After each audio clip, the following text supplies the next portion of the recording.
искусственный интеллект сохтаги бовар накунем гӯё президенти худмон пешвои миллат гӯё даи одам грамота дода дигар чизо када ино ҳамаш дурӯғ машини ки искусственный интеллект биё гӯш кунем чӣ мега. хабарҳои тиҷоратӣ дида бошед, вале кам кас мефаҳмад ки барои ин муваффақият чанд қувват сарф шудааст. номи ман алсу аст.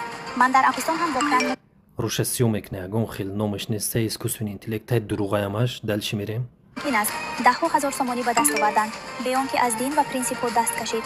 ман як ҷомеаи комил офаридам ки дар он арзишҳои исломӣ ва донистани идоракунии пул рӯё чаша сиём мекуна комментоша мебинем. ина чӣ хел кунем па дидестем бовар накунем машини кай дурӯғ мега осторожно нигоҳ кунем чӣ кор мекунем 3 нақта пожаловаться на рекламу обман мошенничество обман иҷара десем фальшиве не чанд намудоай шумо дар кӯрае ки ҳар касе ҳар намудаш гира мисол назарат мекунем хел мекунем меҷиқем хел отправить мекунем ша ҳозир ма гатова мекунем мебурем шумо дар кӯрае ки ҳамаи шумо ҳам ана ҳаме хел чиз кунен номаш чия жалоба тиен ки бинен бо ба искусственный интеллект чӣ хели суратҳо сохтааст.